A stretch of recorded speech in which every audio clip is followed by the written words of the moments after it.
আসসালামু আলাইকুম সবাইকে। আমরা আজকে ঘুরতে গিয়েছিলাম।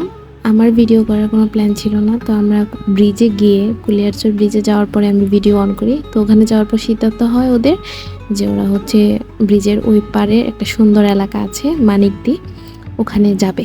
মানে ওই এলাকাতে ঘুরতে যাবে। তো যে কথা সে কাজ, আমরা অটোকে নিয়ে ওদিকে চলে গেলাম। আবার এখানে নতুন রাইড হইছে, এটা আগে ছিল না।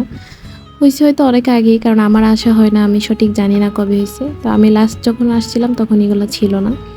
তো এটা হচ্ছে একটা ছোট্ট বাজার ওই এলাকাতে যাওয়ার আগে।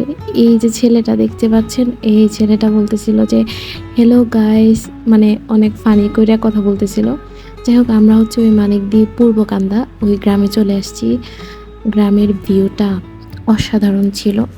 মানে দুই পাশে সবুজ প্রকৃতি, মাঝখানে রাস্তা একদম খোলামেলা। অনেক দূরে নদীও আছে। আমাদের ইচ্ছা ছিল যে নদীতে যাব, যাওয়া হয়নি। তো আমরা ওই এলাকাতে ঘুরে চলে আসতেছি। এটা আসার সময় ভিডিও ওই রাস্তাতে। অনেক ভালো লাগছে এই এলাকাতে ঘুরে, অনেক ভালো লাগছে। আমার আপু, ভাইয়া, ভাই, ভাবি সবাই ছিল সাথে, সবাই অনেক এনজয় করছে। আসলে গ্রামের প্রকৃতি, গ্রাম পরিবেশ এগুলাই সুন্দর।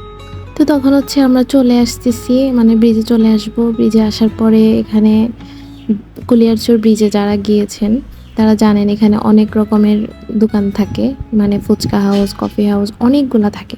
তো আমরা ডিসাইড করতেছিলাম কোনটাতে যাব। অবশেষে এই মানিকদি ক্যাফেতে গেলাম। এখানে তেমন ভিড় টিড় ছিল না, খোলামেলা ছিল পরিবেশ। ভালো মন ছিল, যে অনেক গরম ছিল, যেখানে বসি উপরে ফ্যান আছে, বসার পরিবেশটা সুন্দর। আর আমার হচ্ছে ওই বাঁশ দিয়ে উপরে দেওয়া জায়গাগুলোতে গেলে আমার মাথা ধরে, মাথা ঘুরে, মানে আমার ভয় কাজ করে, এই জন্য এটাতে গেলাম। তো এখানে গিয়ে আমরা সবাই মিলে সিদ্ধান্ত নিলাম কি খাবো। বললাম ফুচকাই খাই, দই ফুচকা অর্ডার করছি সবার জন্য। আসলে এই ফুচকাটা এত মজা ছিল, মানে এখানে আমি যতগুলা ফুচকা হাউস থেকে ফুচকা খাইছি এটা বেস্ট ছিল। এটা অনেক মজা ছিল। আর এটা হচ্ছে মানিকদি ক্যাফের বাহিরের একটা অংশ, অনেক সুন্দর। দুই বান্ধবী গল্প করতেছি। তো আমাদের ঘোরাফেরা এই পর্যন্তই, পরে আমরা বাসায় চলে আসছি। ভালো থাকবেন, আল্লাহ হাফেজ।